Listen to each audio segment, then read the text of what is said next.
का आरंभ, जीव की मृत्यु तथा नरक गतिका का वर्णन। जैमिनी ने पूछा, श्रेष्ठ पक्षियों, प्राणियों की उत्पत्ति और लय कहाँ होते हैं? इस विषय में मुझे संदेह है। मेरे प्रश्न के अनुसार आप लोग इसका समाधान करें। जीव कैसे जन्म लेता है, कैसे मरता है और किस प्रकार गर्भ में पीड़ा सहकर माता के उदर में निवास करता है? फिर गर्भ से बाहर निकलने पर वह किस प्रकार बुद्धि को प्राप्त होता है और मृत्यु काल में किस तरह चैतन्य स्वरूप के द्वारा शरीर से विलग होता है? सभी प्राणी मृत्यु के पश्चात पुण्य और पाप दोनों का फल भोगते हैं, किंतु वे पुण्य और पाप किस प्रकार अपना फल देते हैं? ये सारी बातें मुझे बताइए, जिससे मेरा सब संदेह दूर हो जाए। पक्षी बोले, महर्षि, आपने हम लोगों पर बहुत बड़े प्रश्न का भार रख दिया है। इसकी कहीं तुलना नहीं है। महाभाग, इस विषय में एक प्राचीन वृत्तांत सुनिए। पूर्व काल में एक परम बुद्धिमान भृगुवंशी ब्राह्मण थे। उनके सुमति नाम का एक पुत्र था। वह बड़ा ही शांत और जड़ रूप में रहने वाला था। उपनयन संस्कार हो जाने के बाद उस बालक से उसके पिता ने कहा, सुमते, तुम सभी वेदों को क्रमशः आद्योपांत पढ़ो, गुरु की सेवा में लगे रहो और भिक्षा के अन्न का भोजन किया करो। इस प्रकार ब्रह्मचर्य की अवधि पूरी करके गृहस्थाश्रम में प्रवेश करो और वहाँ उत्तम उत्तम यज्ञों का अनुष्ठान करके अपने मन के अनुरूप संतान उत्पन्न करो। तदनंतर वन की शरण लो और वानप्रस्थ के नियमों का पालन करने के पश्चात परिग्रह रहित सर्वस्व त्यागी सन्यासी हो जाओ। ऐसा करने से तुम्हें उस ब्रह्म की प्राप्ति होगी जहाँ जाकर तुम शोक से मुक्त हो जाओगे। इस प्रकार अनेकों बार कहने पर भी सुमति जड़ होने के कारण कुछ भी नहीं बोलता था। पिता भी स्नेहवश बारंबार अनेक प्रकार से ये बातें उसके सामने रखते थे। उन्होंने पुत्र प्रेम के कारण मीठी वाणी में अनेक बार उसे लोभ दिखाया। इस प्रकार उनके बार बार कहने पर एक दिन सुमति ने हंसकर कहा, पिताजी, आज आप जो उपदेश दे रहे हैं उसका मैंने बहुत बार अभ्यास किया है। इसी प्रकार दूसरे दूसरे शास्त्रों और भांति भांति की शिल्प कलाओं का भी सेवन किया है। इस समय मुझे अपने 10,000 से भी अधिक जन्म स्मरण हो आए हैं। खेद, संतोष, क्षय, वृद्धि और उदय का भी मैंने बहुत अनुभव किया है। शत्रु, मित्र और पत्नी के संयोग वियोग भी मुझे देखने को मिले हैं। अनेक प्रकार के माता पिता के भी दर्शन हुए हैं। मैंने हजारों बार सुख और दुख भोगे हैं।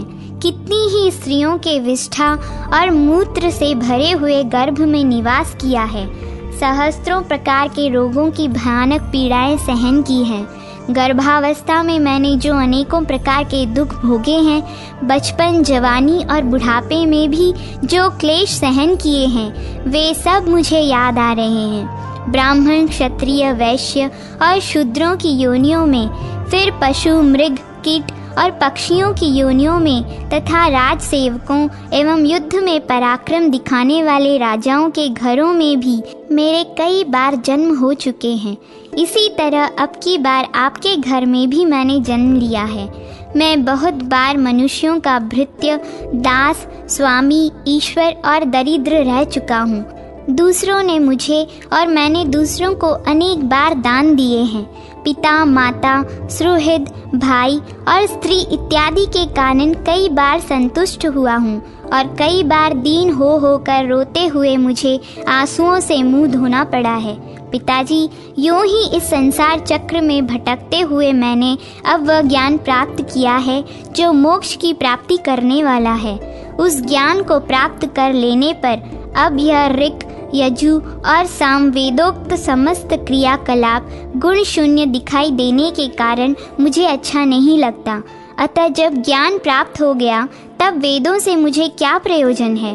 अब तो मैं गुरु विज्ञान से परितृप्त, निरीह एवं सदात्मा हूँ। अतः 6 प्रकार के भाव विकार, दुख, सुख, हर्ष, राग तथा संपूर्ण गुणों से वर्जित उस परम पद रूप ब्रह्म को प्राप्त होऊंगा। पिताजी, जो राग, हर्ष, भय, उद्वेग, क्रोध अमर्ष और वृद्धावस्था से व्याप्त है तथा कुत्ते, मृग आदि की योनि में बांधने वाले सैकड़ों बंधनों से युक्त है, उस दुख की परंपरा का परित्याग करके अब मैं चला जाऊंगा। पुत्र की यह बात सुनकर महाभाग पिता का हृदय प्रसन्नता से भर गया। उन्होंने हर्ष और विस्मय से गदगद वाणी में अपने पुत्र से कहा, बेटा, तुम यह क्या कहते हो? तुम्हें कहाँ से ज्ञान प्राप्त हो गया? पहले तुम में जड़ता क्यों थी और इस समय ज्ञान कहाँ से जग उठा?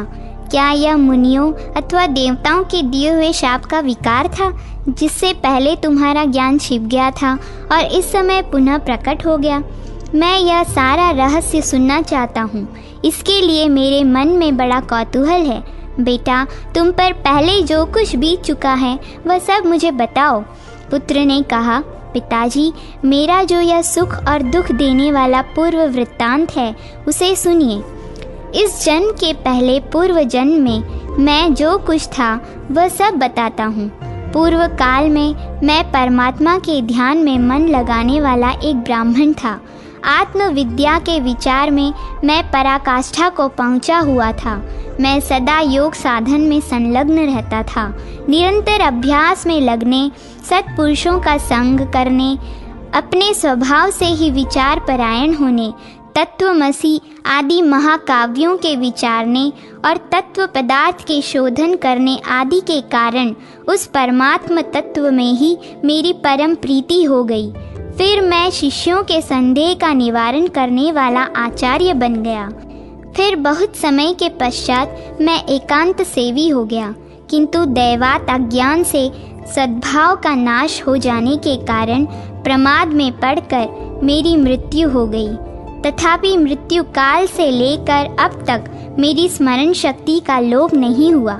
मेरे जन्मों के जितने वर्ष बीत गए हैं उन सब की स्मृति हो आई है। पिताजी, उस पूर्व जन्म के अभ्यास से ही जितेंद्रिय होकर अब फिर मैं वैसा ही यत्न करूँगा जिससे भविष्य में फिर मेरा जन्म न हो। मैंने जो दूसरों को ज्ञान दिया था उसी का यह फल है कि मुझे पूर्व जन्म की बातों का स्मरण हो रहा है। केवल त्रयी धर्म का सहारा लेने वाले मनुष्यों को इसकी प्राप्ति नहीं होती। अतः मैं इस प्रथम आश्रम से ही संन्यास धर्म का आश्रय ले एकांत सेवी हो आत्मा के उद्धार के लिए यत्न करूँगा। अतः महाभाग, आपके हृदय में जो संशय है उसे कहिए, मैं उसका समाधान करूँगा। इतनी सी सेवा से भी आपकी प्रसन्नता का संपादन करके मैं पिता के ऋण से मुक्त हो सकूँगा। पक्षी कहते हैं, तब पुत्र की बात पर श्रद्धा करते हुए पिता ने उससे वही बात पूछी जो आपने अभी संसार में जन्म ग्रहण करने के संबंध में हम लोगों से पूछी है। पुत्र ने कहा, पिताजी, जिस प्रकार मैंने तत्व का बारंबार अनुभव किया है उसे बतलाता हूँ, सुनिए। यह क्षण भंगुर संसार चक्र प्रवाह रूप से अजर है, निरंतर चलते रहने वाला है, कभी स्थिर नहीं रहता। तात, आपकी आज्ञा से मैं मृत्यु काल से लेकर अब तक की सब बातों का वर्णन करता हूँ। शरीर में जो गर्मी या पित्त है वह तीव्र वायु से प्रेरित होकर जब अत्यंत कुपित हो जाती है उस समय बिना ईंधन के ही उद्दीप्त हुई अग्नि की भांति बढ़कर मर्म स्थानों को विदीर्ण कर देता है। तत्पश्चात उदान नामक वायु ऊपर की ओर उठता है और खाए पिए हुए अन्न जल को नीचे की ओर जाने से रोक देता है।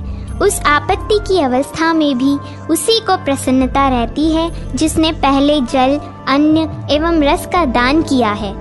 जिस पुरुष ने श्रद्धा से पवित्र किए हुए अंतःकरण के द्वारा पहले अन्नदान किया है वह उस रुग्णावस्था में अन्न के बिना भी तृप्ति लाभ करता है। जिसने कभी मिथ्या भाषण नहीं किया, दो प्रेमियों के पारस्परिक प्रेम में बाधा नहीं डाली तथा जो आस्तिक और श्रद्धालु है वह सुख पूर्वक मृत्यु को प्राप्त होता है। जो देवता और ब्राह्मणों की पूजा में संलग्न रहते, किसी की निंदा नहीं करते तथा सात्विक, उदार और लज्जाशील होते हैं, ऐसे मनुष्यों को मृत्यु के समय कष्ट नहीं होता। जो कामना से, क्रोध से अथवा द्वेष के कारण धर्म का त्याग नहीं करता, शास्त्रोक्त आज्ञा का पालन करने वाला तथा सौम्य होता है, उसकी मृत्यु भी सुख से होती है। जिन्होंने कभी जल का दान नहीं किया है, उन मनुष्यों को मृत्यु काल उपस्थित होने पर अधिक जलन होती है, तथा अन्न दान न करने वाले को उस समय भूख का भारी कष्ट भोगना पड़ता है। जो लोग जाड़े के दिनों में लकड़ी दान करते हैं, वे शीत के कष्ट को जीत लेते हैं। जो चंदन दान करते हैं, वे ताप पर विजय पाते हैं, तथा जो किसी भी जीव को उद्वेग नहीं पहुंचाते, वे मृत्यु काल में प्राणघातिनी वेदना का अनुभव नहीं करते। मोह और अज्ञान फैलाने वाले लोग महान भय को प्राप्त होते हैं। नीच मनुष्य तीव्र वेदनाओं से पीड़ित होते रहते हैं। जो झूठी गवाही देते, झूठ बोलते, बुरी बातों का उपदेश देते और वेदों की निंदा करते हैं, वे सब लोग मूर्छाग्रस्त होकर मृत्यु को प्राप्त होते हैं। ऐसे लोगों की मृत्यु के समय यमराज के दुष्ट दूत हाथों में हथौड़ी एवं मुदर लिए आते हैं। वे बड़े भयंकर होते हैं और उनकी देह से दुर्गंध निकलती रहती है। उन यमदूतों पर दृष्टि पड़ते ही मनुष्य कांप उठता है और भ्राता, माता तथा पुत्रों का नाम लेकर बारंबार चिल्लाने लगता है। उस समय उसकी वाणी स्पष्ट समझ में नहीं आती। एक ही शब्द, एक ही आवाज़ सी जान पड़ती है। भय के मारे रोगी की आंखें झूमने लगती है और उसका मुख सूख जाता है। उसकी सांस ऊपर को उठने लगती है। दृष्टि की शक्ति भी नष्ट हो जाती है।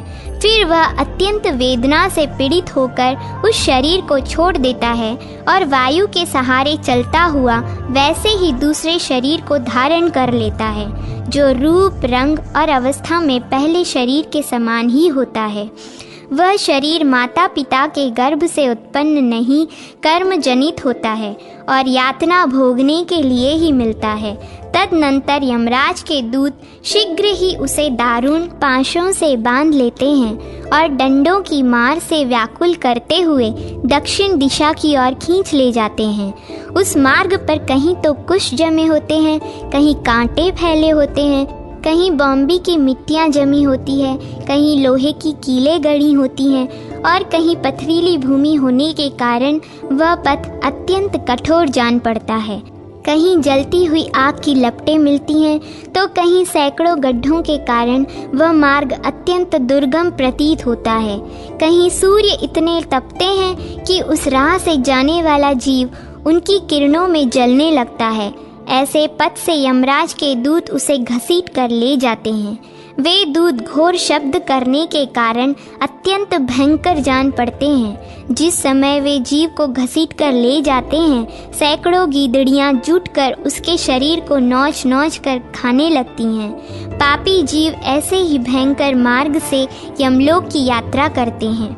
जो मनुष्य छाता, जूता, वस्त्र और अन्न दान करने वाले होते हैं, वे उस मार्ग पर सुख से यात्रा करते हैं।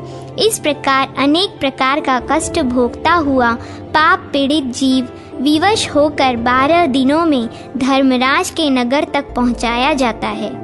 उसके यातनामय शरीर के जलाए जाने पर जीव स्वयं भी अत्यंत दाह का अनुभव करता है।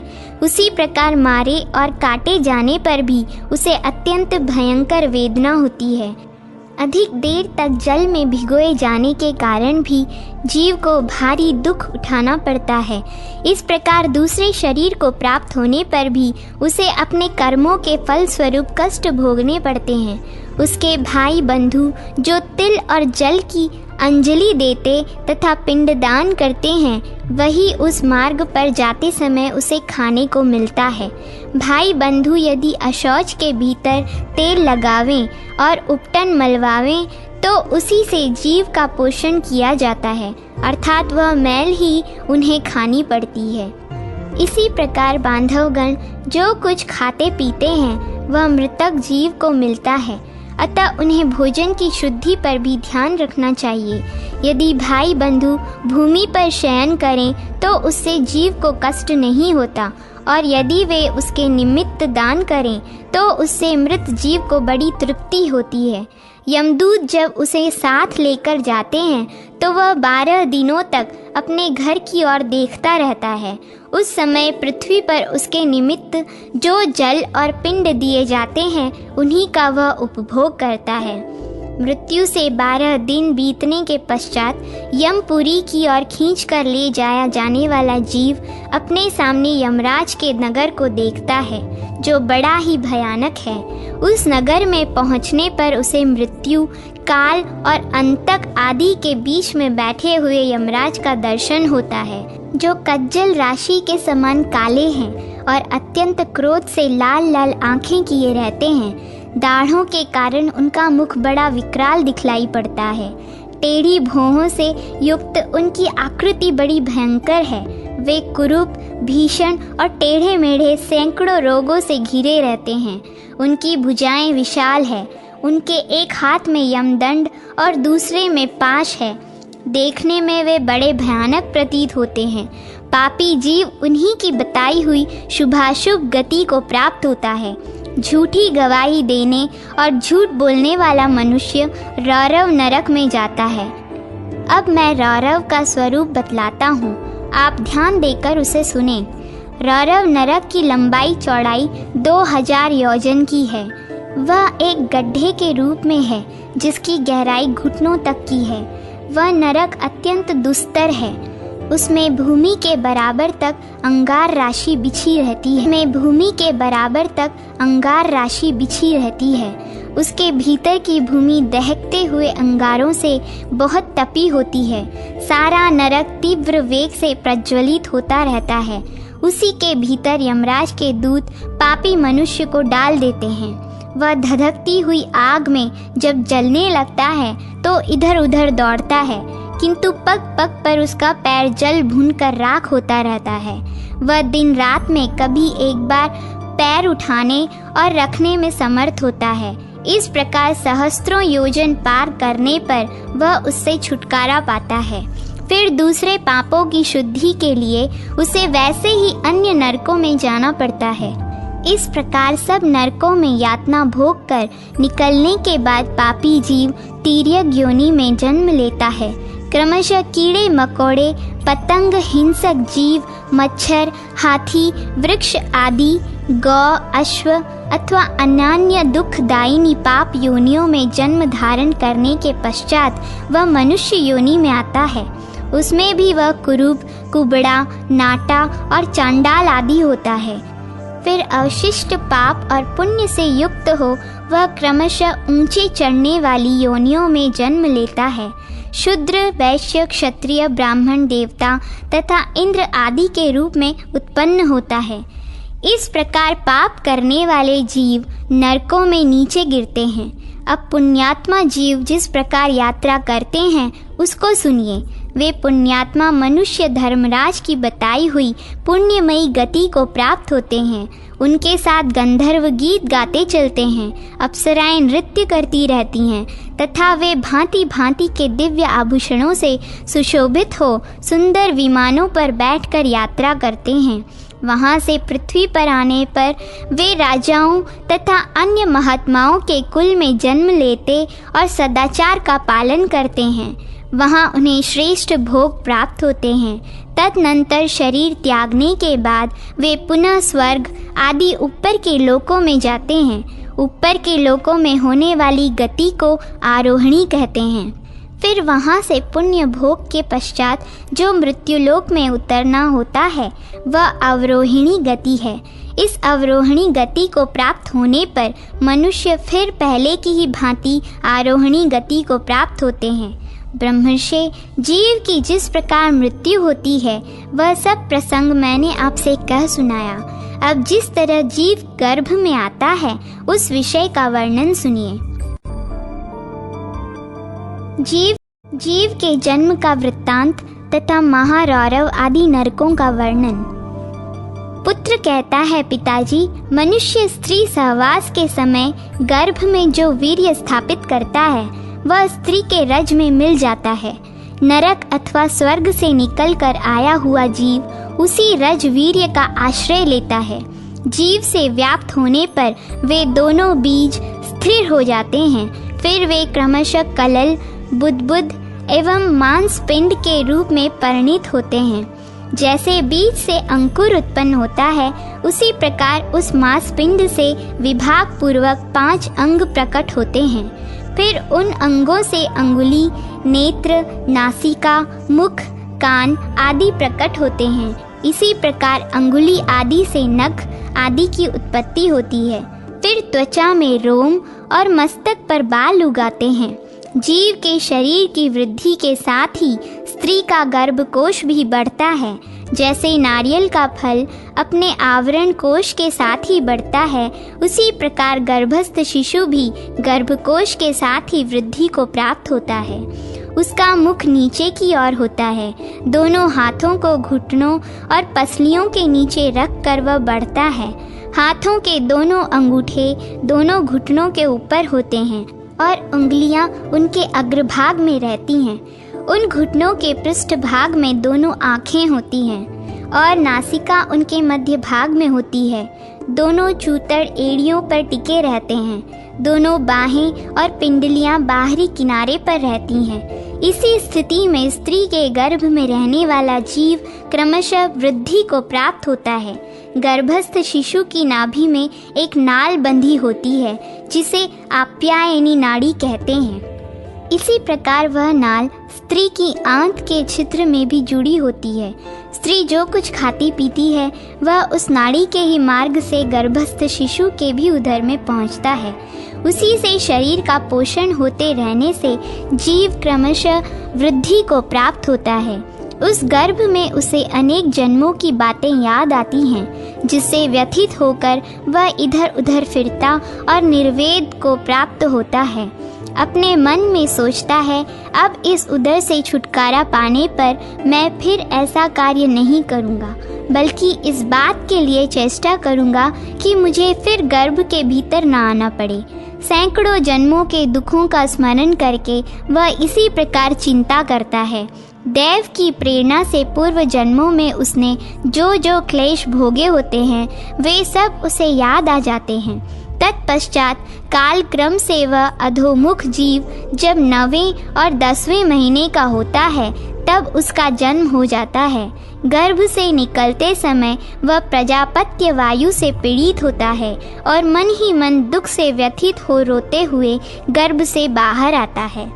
उदर से निकलने पर असह्य पीड़ा के कारण उसे मूर्छा आ जाती है।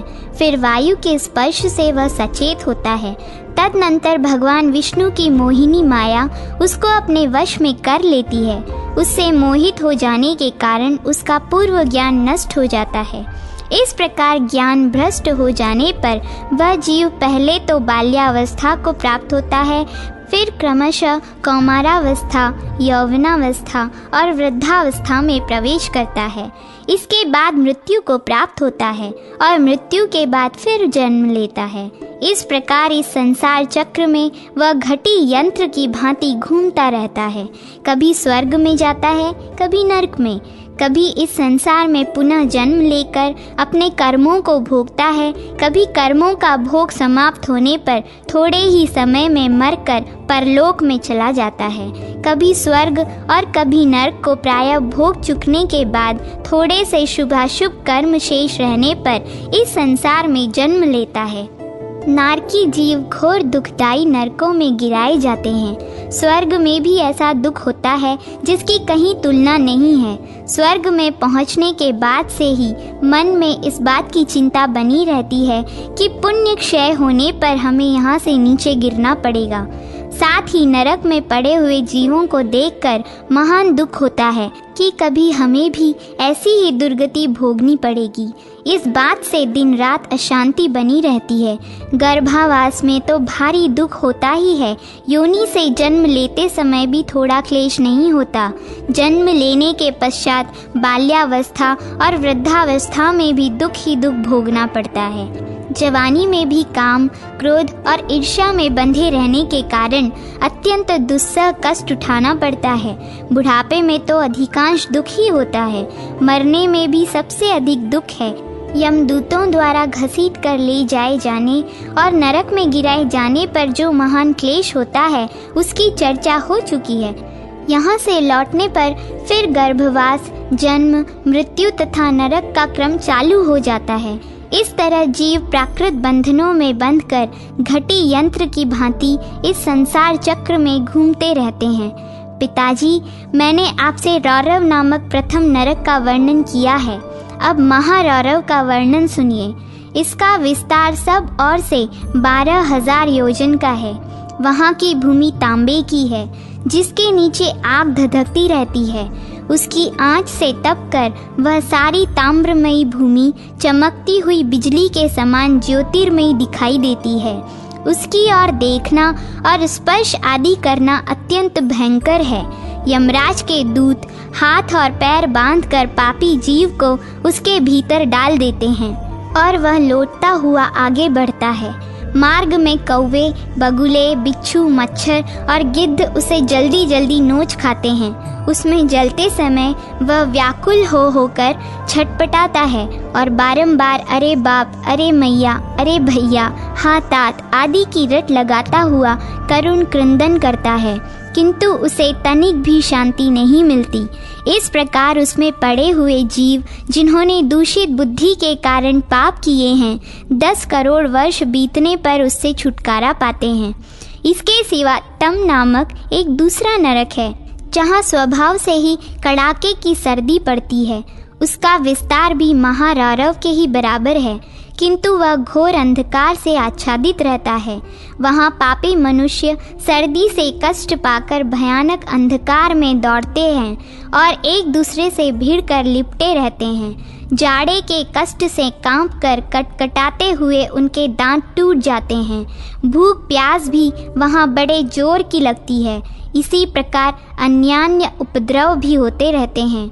ओलों के साथ बहने वाली भयंकर वायु शरीर में लगकर हड्डियों को चूर्ण किए देती है और उनसे जो मज्जा या रक्त गिरता है उसी को वे क्षुधातुर प्राणी खाते हैं। एक दूसरे के शरीर से सटकर वे परस्पर रक्त चाटा करते हैं।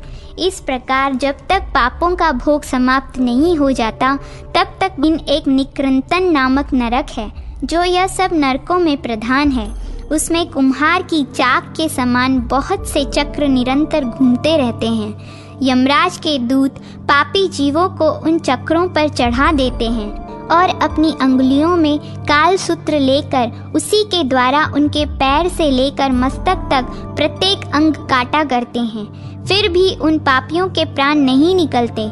उनके शरीर के सैकड़ों टुकड़े हो जाते हैं, किंतु फिर वे जुड़कर एक हो जाते हैं। इस प्रकार पापी जीव हजारों वर्षों तक वहाँ काटे जाते हैं। यह यातना उन्हें तब तक दी जाती है जब तक कि उनके सारे पापों का नाश नहीं हो जाता। अब अप्रतिष्ठ नामक नरक का वर्णन सुनिए, जिसमें पड़े हुए जीवों को असह्य दुख का अनुभव करना पड़ता है। वहाँ भी वे ही कुलाल चक्र होते हैं। साथ ही दूसरी ओर घटी यंत्र भी बने होते हैं, जो पापी मनुष्यों को दुख पहुँचाने के लिए बनाए गए हैं। वहाँ कुछ मनुष्य उन चक्रों पर चढ़ाकर घुमाए जाते हैं। हजारों वर्षों तक उन्हें बीच में विश्राम नहीं मिलता। इसी प्रकार दूसरे पापी घटी यंत्रों में बांध दिए जाते हैं, ठीक उसी तरह जैसे रहट में छोटे छोटे घड़े बंधे होते हैं। वहाँ बंधे हुए मनुष्य उन यंत्रों के साथ में जब घूमने लगते हैं तो बारंबार रक्त वमन करते हैं। उनके मुख से लार गिरती है और नेत्रों से अश्रु झरते रहते हैं। उस समय उन्हें इतना दुख होता है जो जीव मात्र के लिए असह्य है।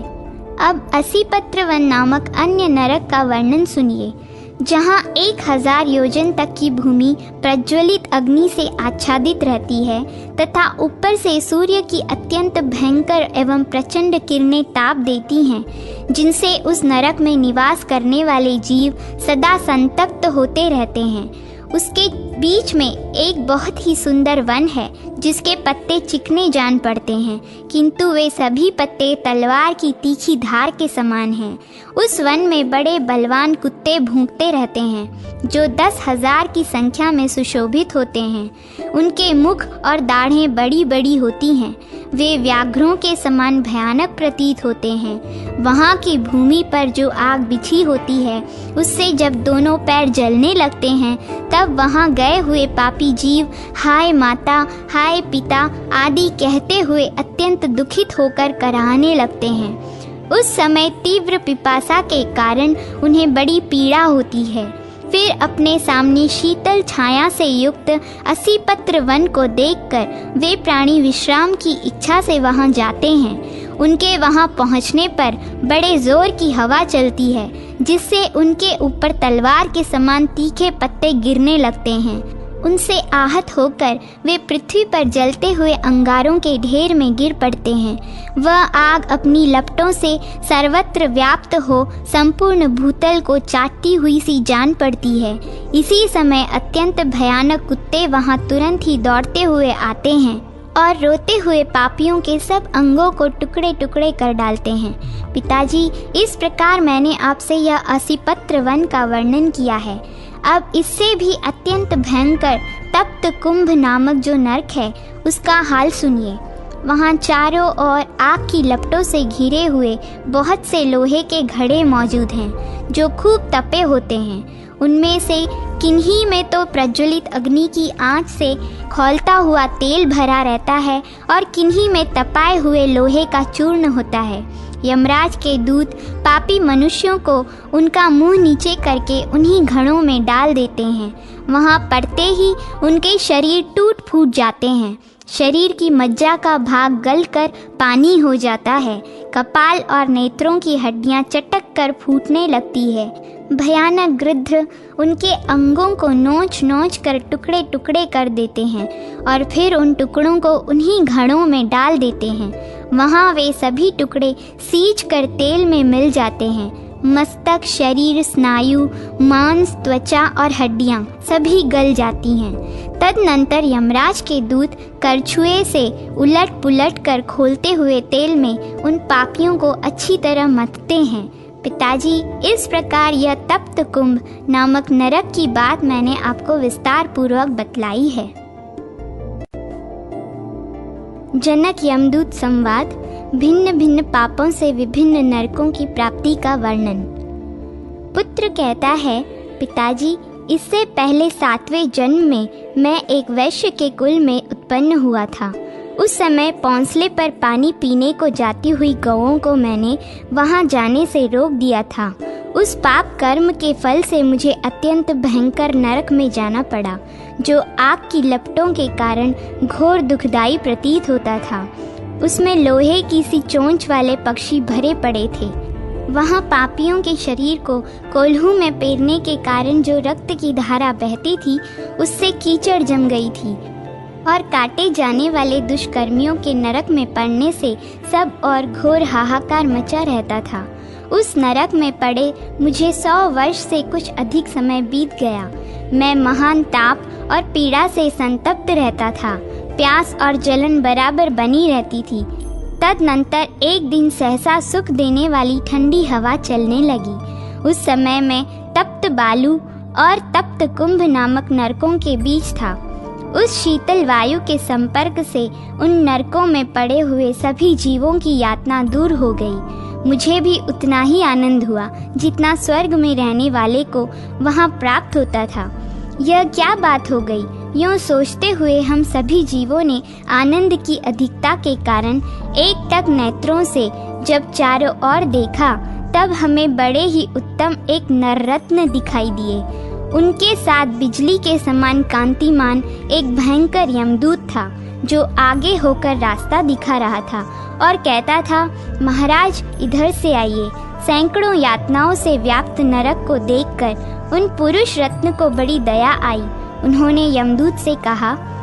आगंतुक पुरुष बोले, यमदूत बताओ तो सही, मैंने कौन सा ऐसा पाप किया है जिसके कारण अनेक प्रकार की यातनाओं से पूर्ण इस भयंकर नरक में मुझे आना पड़ा है। मेरा जन्म जनक वंश में हुआ था। मैं विदेह देश में विपश्चित नाम से विख्यात राजा था और प्रजाजनों का भली भांति पालन करता था। मैंने बहुत से यज्ञ किए, धर्म के अनुसार पृथ्वी का पालन किया, कभी युद्ध में पीठ नहीं दिखाई तथा अतिथि को कभी निराश नहीं लौटने दिया। पितरों, देवताओं, ऋषियों और भृत्यों को उनका भाग दिए बिना कभी मैंने अन्न ग्रहण नहीं किया। पराई स्त्री और पराये धन आदि की अभिलाषा मेरे मन में कभी नहीं हुई। जैसे गौएं पानी पीने की इच्छा से स्वयं ही पौंसले पर चली जाती हैं, उसी प्रकार पर्व के समय पितर और पुण्यतिथि आने पर देवता स्वयं ही अपना भाग लेने को मनुष्य के पास आते हैं। जिस गृहस्थ के घर से वे लंबी सांस लेकर निराश लौट जाते हैं, उसके इष्ट और पूर्त दोनों प्रकार के धर्म नष्ट हो जाते हैं।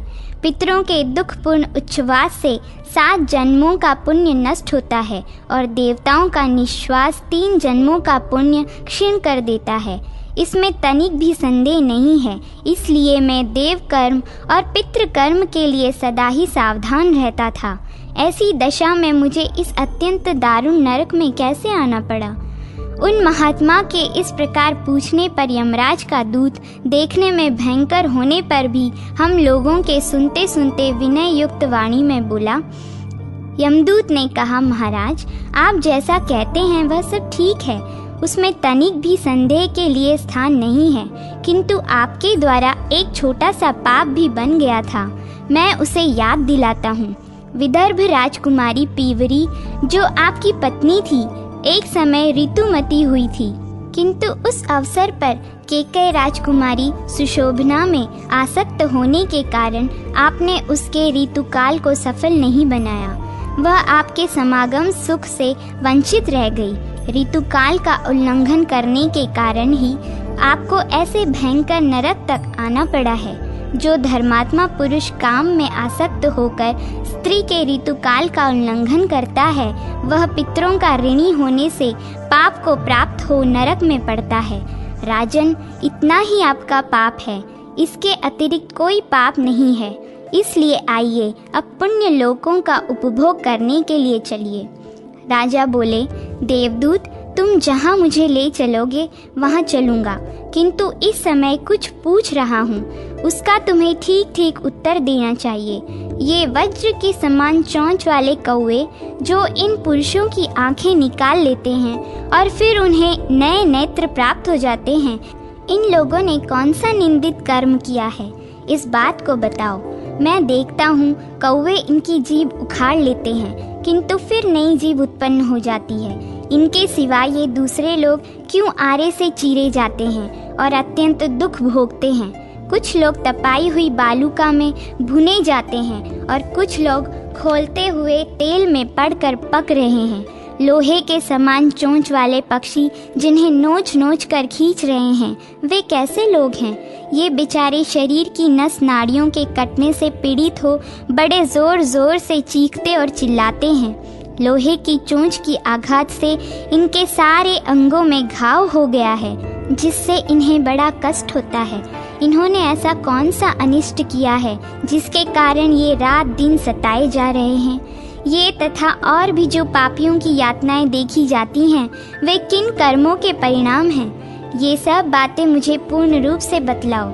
यमदूत ने कहा, राजन, मनुष्य को पुण्य और पाप बारी बारी से भोगने पड़ते हैं। भोगने से ही पाप अथवा पुण्य का क्षय होता है।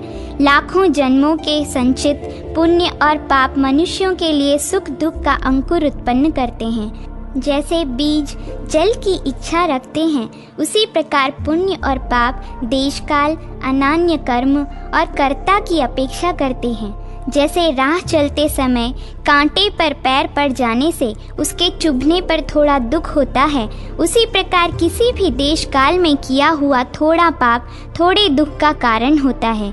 किंतु वही पाप जब बहुत अधिक मात्रा में हो जाता है, तब पैर में शूल अथवा लोहे की कील गड़ने के समान अधिक दुख प्रदान करता है।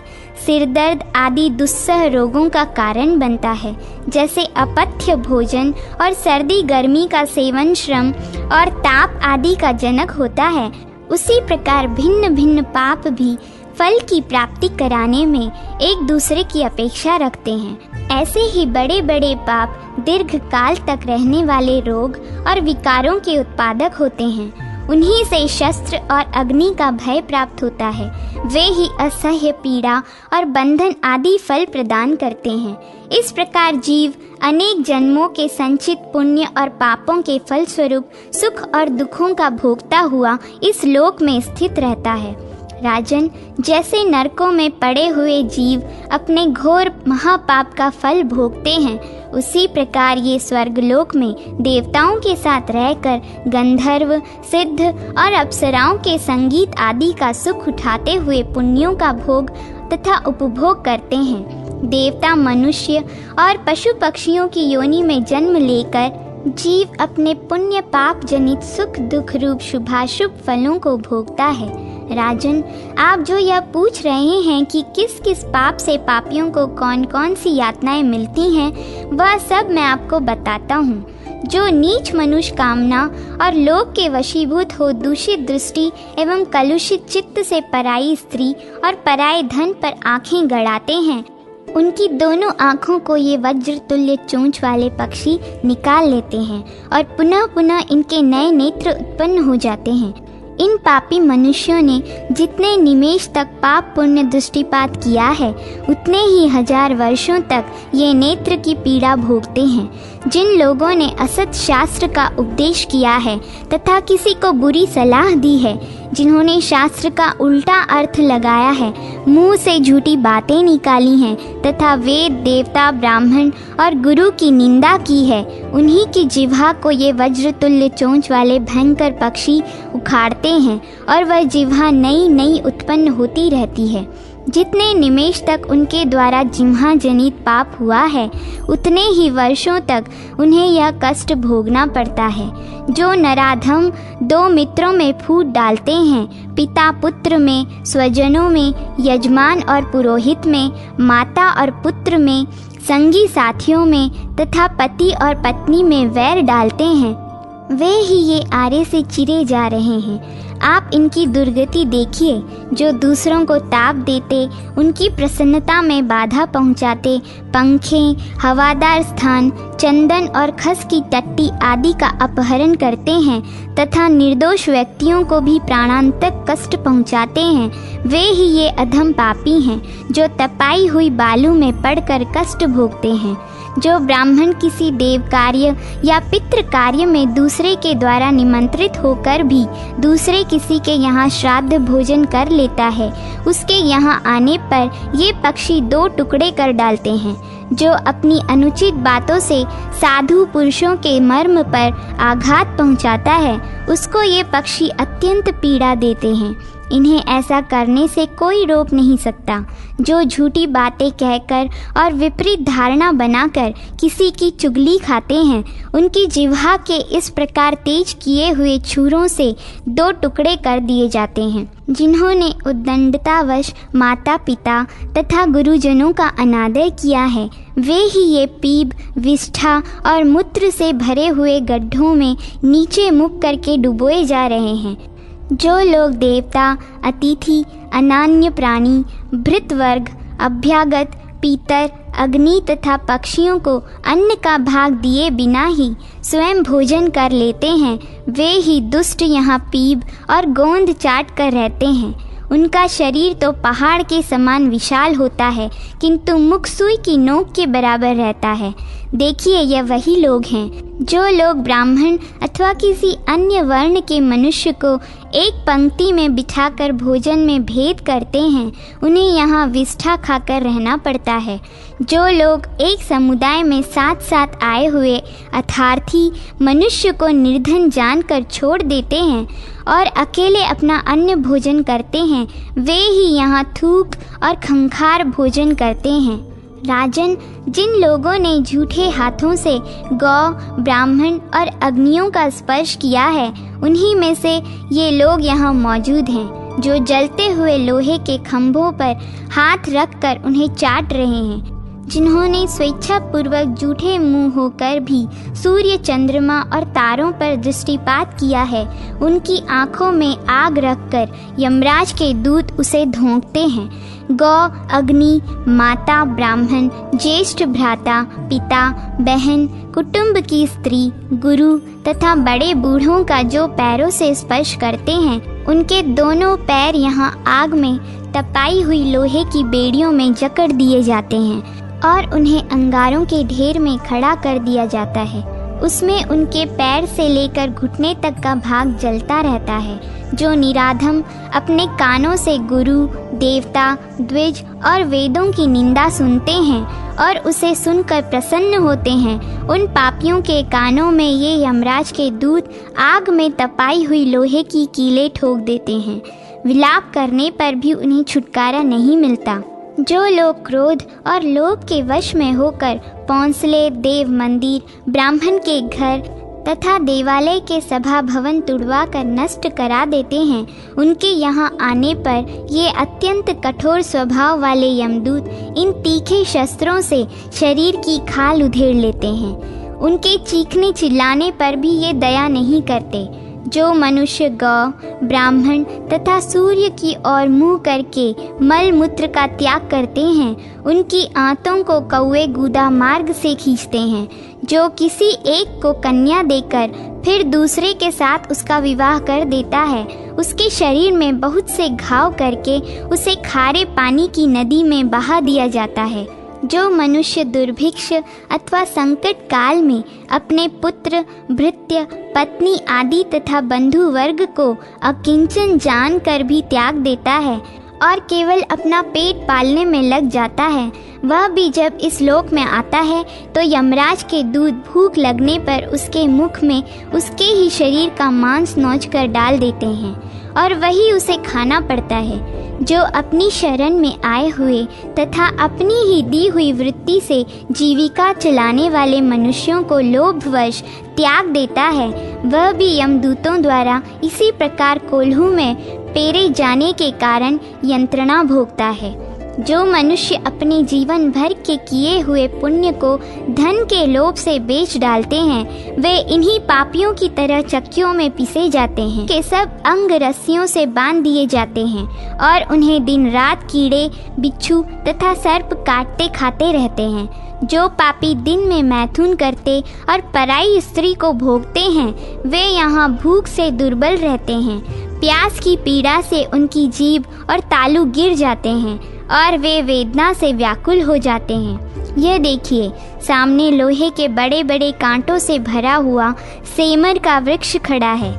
इस पर चढ़ाए हुए पापियों के सब अंग विदीर्ण हो गए हैं और अधिक मात्रा में गिरते हुए खून से ये लथपथ हो रहे हैं। नरश्रेष्ठ, इधर दृष्टि डालिए, ये पराई स्त्रियों का सतीत्व नष्ट करने वाले लोग हैं। इन्हें यमराज के दूत घरिया में रखकर गला रहे हैं। जो उद्दंड मनुष्य गुरु को नीचे बिठाकर और स्वयं ऊंचे आसन पर बैठकर अध्ययन करता है अथवा शिल्प कला की शिक्षा ग्रहण करता है, वह इसी प्रकार अपने मस्तक पर शिला का भारी भार ढोता हुआ क्लेश पाता है। यमलोक के मार्ग में वह अत्यंत पीड़ित एवं भूख से दुर्बल रहता है और उसका मस्तक दिन रात बोझ ढोने से पीड़ा से व्यथित होता रहता है। जिन्होंने जल में मूत्र, थूक और विष्ठा का त्याग किया है, वे ही लोग इस समय थूक, विष्ठा और मूत्र से भरे हुए दुर्गंध युक्त नरक में पड़े हैं। ये लोग जो भूख से व्याकुल होने पर एक दूसरे का मांस खा रहे हैं, इन्होंने पूर्व काल में अतिथियों को भोजन दिए बिना ही भोजन किया है।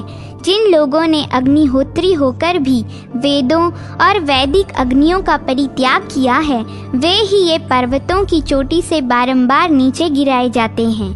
जो लोग दूसरी बार ब्याही जाने वाली स्त्री के पति होकर जीवन बिता चुके हैं, वे ही इस समय यहाँ कीड़े हुए हैं, जिन्हें चींटियाँ खा रही हैं। पतितों का दिया हुआ दान लेने, उनका यज्ञ कराने तथा प्रतिदिन उनकी सेवा में रहने से मनुष्य पत्थर के भीतर कीड़ा होकर सदा निवास करता है। जो कुटुंब के लोगों, मित्रों तथा अतिथि के देखते देखते अकेले ही मिठाई उड़ाता है, उसे यहाँ जलते हुए अंगारे चबाने पड़ते हैं। राजन, इस पापी ने लोगों की पीठ का मांस खाया है, पीठ पीछे सबकी बुराई की है, इसलिए भयंकर भेड़िए प्रतिदिन इनका मांस खा रहे हैं। इस नीच ने उपकार करने वाले लोगों के साथ कृतज्ञता की है, अतएव यह भूख से व्याकुल तथा अंधा, बहरा और गूंगा होकर भटक रहा है। इस खोटी बुद्धि वाले कृतज्ञ ने अपने मित्रों की बुराई की है। इसलिए यह तप्त कुंभ नरक में गिर रहा है।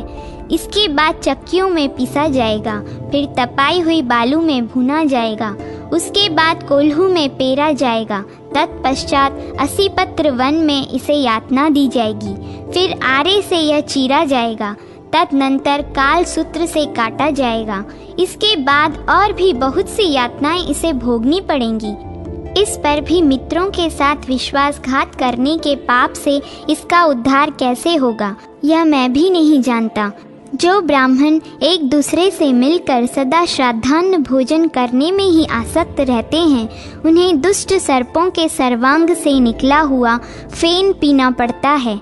सुवर्ण की चोरी करने वाले ब्रह्म हत्यारे, शराबी तथा गुरु पत्नी गामी, ये चारों प्रकार के महापापी नीचे और ऊपर धधकती हुई आग के बीच में झोंक कर सब ओर से जलाए जाते हैं। इस अवस्था में उन्हें कई हजार वर्षों तक रहना पड़ता है। तदनंतर वे मनुष्य योनि में उत्पन्न होते तथा कोढ़ एवं यक्षा आदि रोगों से युक्त रहते हैं। वे मरने के बाद फिर नरक में जाते हैं और पुनः उसी प्रकार नरक से लौटने पर रोग युक्त जन्म धारण करते हैं। इसी प्रकार कल्प के अंत तक उनके आवागमन का यह चक्र चलता रहता है। गौ की हत्या करने वाला मनुष्य 3 जन्मों तक नीच से नीच नरकों में पड़ता है। अन्य सभी उपातकों का फल भी ऐसा ही निश्चित किया गया है। नरक से निकले हुए पापी जीव जिन जिन पातकों के कारण जिन जिन योनियों में जन्म लेते हैं, वह सब मैं बतला रहा हूँ, आप ध्यान देकर सुने। पापों के अनुसार भिन्न भिन्न योनियों की प्राप्ति तथा विपश्चित और पुण्य दान से पापियों का उद्धार। यमदूत कहता है, राजन, पतित से दान लेने पर ब्राह्मण गधे की योनि में जाता है। पतित का यज्ञ कराने वाला द्विज नरक से लौटने पर कीड़ा होता है। अपने गुरु के साथ छल करने पर उसे कुत्ते की योनि में जन्म लेना पड़ता है तथा गुरु की पत्नी और उनके धन को मन ही मन लेने की इच्छा होने पर भी उसे निस्संदेह यही दंड मिलता है। माता पिता का अपमान करने वाला मनुष्य उनके प्रति कटु वचन कहने से मैना की योनि में जन्म लेता है। भाई की स्त्री का अपमान करने वाला कबूतर होता है और उसे पीड़ा देने वाला मनुष्य कछुए की योनि में जन्म लेता है। जो मालिक का अन्न तो खाता है किंतु उसका अभिष्ट साधन नहीं करता, वह मोहाच्छन्न मनुष्य मरने के बाद वानर होता है। धरोहर हड़पने वाला मनुष्य नरक से लौटने पर कीड़ा होता है और दूसरों का दोष देखने वाला पुरुष नरक से निकलकर राक्षस होता है। विश्वासघाती मनुष्य को मछली की योनि में जन्म लेना पड़ता है। जो मनुष्य अज्ञानवश धान, जौ, तिल, उड़द, कुल्थी, सरसों, चना, मटर, कलमी, धान, मूंग, गेहूँ, तीसी तथा दूसरे अनाजों की चोरी करता है, वह नेवले के समान बड़े मुंह का चूहा होता है। पराई स्त्री के साथ संभोग करने से मनुष्य भयंकर भेड़िया होता है। उसके बाद क्रमशः कुत्ता, सियार, बगुला, गिद्ध, सांप और कौवे की योनि में जन्म लेता है। जो खोटी बुद्धि वाला पापी मनुष्य अपने भाई की स्त्री के साथ बलात्कार करता है, वह नरक से लौटने पर कोयल होता है। जो पापी काम के अधीन होकर मित्र तथा राजा की पत्नी के साथ सहवास करता है, वह सुअर होता है। यज्ञ, दान और विवाह में विघ्न डालने वाला तथा कन्या का दोबारा दान करने वाला पुरुष कीड़ा होता है। जो देवता, पितर और ब्राह्मणों को दिए बिना ही अन्न भोजन करता है, वह नरक से निकलने पर कौवा होता है। जो पिता के समान पूजनीय बड़े भाई का अपमान करता है, वह नरक से निकलने पर क्रोच पक्षी की योनि में जन्म लेता है। ब्राह्मण की स्त्री के साथ सहवास करने वाला शूद्र भी कीड़े की योनि में जन्म लेता है। यदि उसने ब्राह्मणी के गर्भ से संतान उत्पन्न कर दिया हो तो वह काठ के भीतर रहने वाला कीड़ा होता है। उसके बाद क्रमशः सुअर, कृमि, विष्ठा का कीड़ा और चांडाल होता है। जो नीच मनुष्य अकृतज्ञ एवं कृतज्ञ होता है, वह नरक से निकलने पर कृमि, कीट, पतंग, बिच्छू, मछली, कौआ, कछुआ और चांडाल होता है। शस्त्रहीन पुरुष की हत्या करने वाला मनुष्य गधा होता है। स्त्री और बालकों की हत्या करने वाले का कीड़े की योनि में जन्म होता है। भोजन की चोरी करने से मक्खी की योनि में जाना पड़ता है। उसमें भी जो भोजन के विशेष भेद हैं, उन्हें चुराने के पृथक पृथक फल सुनिए। साधारण अन्न चुराने वाला मनुष्य नरक से छूटने पर बिल्ली की योनि में जन्म लेता है। तिल चूर्ण मिश्रित अन्न का अपहरण करने से मनुष्य को चूहे की योनि में जाना पड़ता है। घी चुराने वाला नेवला होता है। नमक की चोरी करने पर जलकाक की और दही चुराने पर कीड़े की योनि में जन्म लेना होता है। दूध की चोरी करने से बगुले की योनि मिलती है। जो तेल चुराता है वह तेल पीने वाला कीड़ा होता है। मधु चुराने वाला मनुष्य डांस और पुआ चुराने वाला चींटी होता है। हविष्यान्न की चोरी करने वाला बिस्तुइया होता है। लोहा चुराने वाला पापात्मा कौवा होता है। कांसे का अपहरण करने से हारित पक्षी की योनि मिलती है और चांदी का बर्तन चुराने से कबूतर होना पड़ता है। सुवर्ण का पात्र चुराने वाला मनुष्य कीड़े की योनि में जन्म लेता है। रेशमी वस्त्र की चोरी करने पर चकवे की योनि मिलती है तथा रेशम का कीड़ा भी होना पड़ता है। हरिण के रोएं से बना हुआ वस्त्र, महीन वस्त्र, भेड़ और बकरी के रोएं से बना हुआ वस्त्र तथा पाटंबर चुराने पर तोते की योनि मिलती है। रुई का बना हुआ वस्त्र चुराने से क्रोंच और अग्नि के अपहरण से बगुला अथवा गधा होना पड़ता है। अंग राग और पत्तियों का साग चुराने वाला मोर होता है। लाल वस्त्र की चोरी करने वाले को चकवे की योनि मिलती है। उत्तम सुगंध युक्त पदार्थों की चोरी करने पर छछूंदर और वस्त्र का अपहरण करने पर खरगोश की योनि में जाना पड़ता है। फल चुराने वाला नपुंसक और काष्ठ की चोरी करने वाला घुन होता है। फूल चुराने वाला दरिद्र और वाहन का अपहरण करने वाला पंगु होता है। साग चुराने वाला हारित और पानी की चोरी करने वाला पपीहा होता है। जो भूमि का अपहरण करता है वह अत्यंत भयंकर रौरव आदि नरक में जाकर वहां से लौटने के बाद क्रमशः तृण, झाड़ी, लता, बेल और बांस का वृक्ष होता है। फिर थोड़ा सा पाप शेष रहने पर वह मनुष्य की योनि में आता है। जो बैल के अंडकोश का छेदन करता है वह नपुंसक होता है और इसी रूप में 21 जन्म बिताने के पश्चात वह क्रमशः कृमि, कीट, पतंग, पक्षी, जलचर, जीव तथा मृग होता है। इसके बाद बैल का शरीर धारण करने के बाद चांडाल और डोम आदि घृणित योनियों में जन्म लेता है। मनुष्य योनियों में वह पंगु, अंधा, बहरा, कोढ़ी, राज यक्ष्मा से पीड़ित तथा मुख, नेत्र एवं गुदा के रोगों से ग्रस्त रहता है। इतना ही नहीं, उसे मिर्गी का भी रोग होता है तथा वह शूद्र की योनि में भी जन्म लेता है। गाय और सोने की चोरी करने वालों की दुर्गति का भी यही क्रम है। गुरु को दक्षिणा न देकर उनकी विद्या का अपहरण करने वाले छात्र इसी गति को प्राप्त होते हैं। जो मनुष्य किसी दूसरे की स्त्री को लाकर दूसरे को दे देता है वह मूर्ख नरक की यातनाओं से छूटने पर नपुंसक होता है। जो मनुष्य अग्नि को प्रज्वलित किए बिना ही उसमें हवन करता है वह अजीर्णता के रोग से पीड़ित एवं मंदाग्नि की बीमारी से युक्त होता है। दूसरे की निंदा करना, कृतघ्नता, दूसरों के गुप्त भेद को खोलना, निष्ठुरता दिखाना, निर्दय होना, पराई स्त्री का सेवन करना, दूसरे का धन हड़प लेना, अपवित्र रहना, देवताओं की निंदा करना, शठता पूर्वक मनुष्यों को ठगना, कंजूसी करना, मनुष्यों के प्राण लेना तथा और भी जितने निषिद्ध कर्म हैं उसमें निरंतर प्रवृत्त रहना, ये सब नरक भोग कर लौटे हुए मनुष्यों की पहचान है। ऐसा जानना चाहिए। जीवों पर दया करना, अच्छे वचन बोलना, परलोक के लिए पुण्य कर्म करना, सत्य बोलना, संपूर्ण भूतों के लिए हितकारक वचन कहना, वेद स्वतः प्रमाण है ऐसी दृष्टि रखना, गुरु, देवता, ऋषि, सिद्ध और महात्माओं का सत्कार करना, साधु पुरुषों के संग में रहना, अच्छे कर्मों का अभ्यास करना, सबके प्रति मित्र भाव रखना तथा और भी जो उत्तम धर्म से संबंध रखने वाले कार्य हैं, वे सब स्वर्ग से लौटे हुए पुण्यात्मा पुरुषों के चिन्ह हैं। ऐसा विद्वान पुरुषों को समझना चाहिए। राजन, अपने अपने कर्मों का फल भोगने वाले पुण्यात्मा और पापियों से संबंध रखने वाली ये सब बातें मैंने आपको संक्षेप से बताई हैं। अच्छा, अब आइए अन्यत्र चलें। इस समय यहाँ सब कुछ आपने देख लिया है।